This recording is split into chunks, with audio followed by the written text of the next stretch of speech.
Hi, another dish from Bordo's kitchen. It's March, so now I'm publishing once a month. And today I want to tell you about a very special dish long time back. But before the context, so in the Hindu lunar calendar, the period that we are right now in March is between Basant and Falgun. These are two months, which is heralding, which is kind of spring, going from winter to summer. And why am I telling you about the Hindu lunar calendar, these 2 months? There's a story to it. So let me narrate that story on the other side. Here's the story. I obviously studied in UP, but I extensively traveled in the eastern part of Uttar Pradesh, which is a province in India, during my MBA days when I was doing summer intern for a retail organization. So, Gorakhpur, Barabanki, Gopalganj, it was extensive travel. And generally we were tagged to an ASM, an area sales manager, responsible for that territory.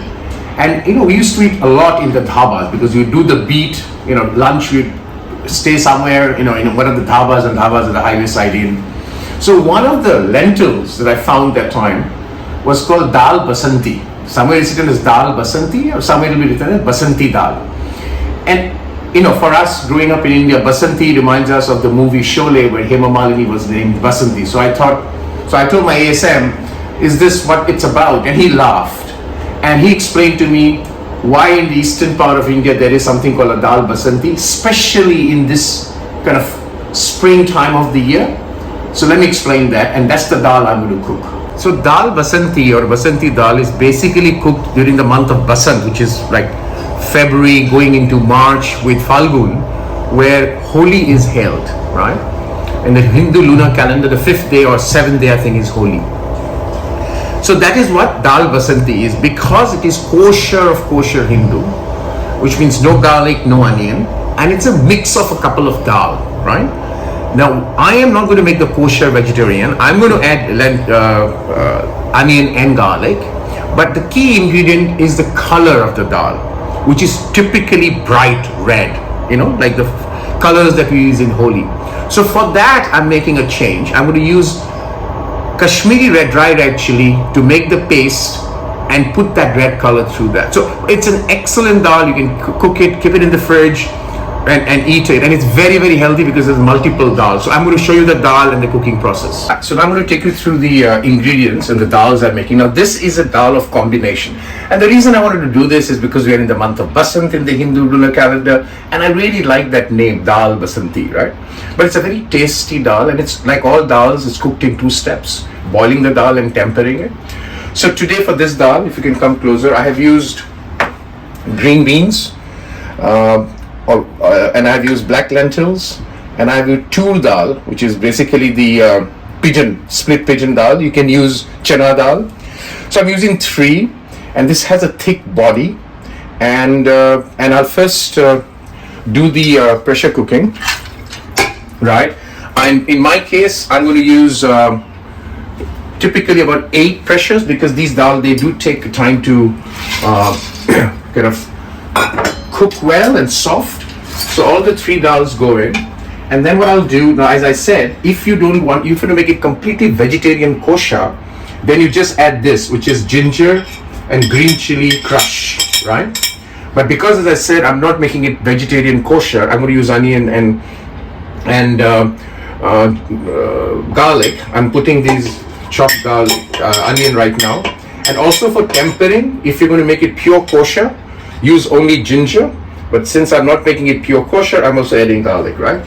So that's it. And I'm going to add a little bit of turmeric powder and salt. And I'll do the salt to test during tempering again. And I'm going to let this go for 8 whistles. Now, if you don't have a pressure cooker, you can just use a normal, cast iron pot or a pot and take it for half an hour. Yeah. And again, each pressure cooker has a different cooking point. So mine has, for this dal, these combinations of dal requires 8. So I'll make the dal, come back and show the tempering. Hi, so the dal is done. So if you can bring it closer and just show the dal. This is done, very well done. So now I'm going to temper it. So for tempering, I put about 1.5 tablespoon of ghee, which I have.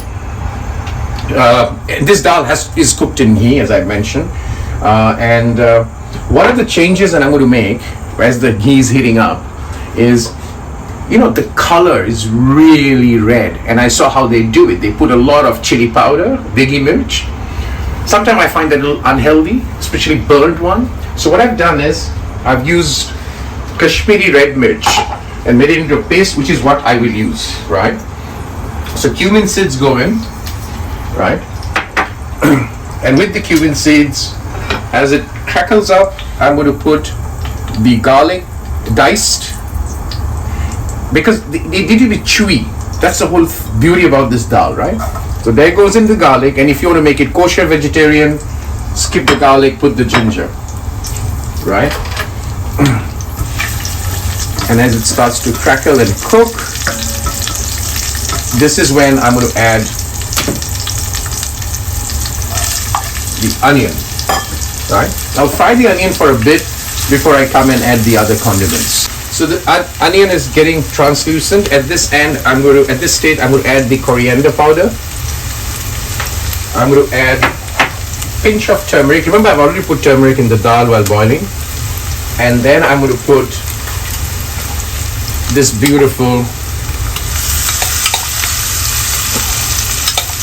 Kashmiri red chili, which one of my friends bought from Kashmir, and it's a paste of, and that's going to give that red color, which is much better than putting a lot of bigi mirch on oil and getting it to the red color, right?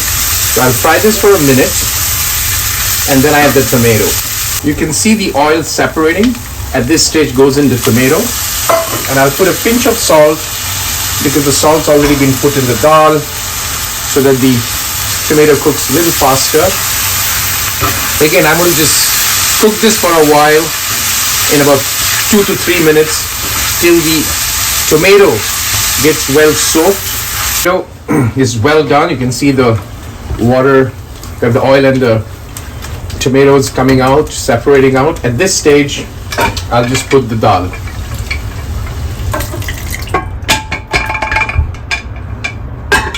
Right? Increase the flame a bit and mix this well, and nothing else to put. If you can just mash it a little bit. I'll just let it to a boil, and the dal is done, right? So that's the I'm trying to recreate, but I like the name Dal Basanti. This is the month of Basant, moving into Holi, so why not another vegetarian dish, right? And as I said, if you want to make it really kosher, don't put garlic, don't put onion. The dal will taste the same. The next dish from Bordo's kitchen is going to be courtesy Yash, my son. He cooks. He's become a good cook in New York, where he cooks almost every weekend. So I picked up one of his recipes, which I'm going to share with you in my next release in Bordo's kitchen. Till then, happy Holi and enjoy responsibly.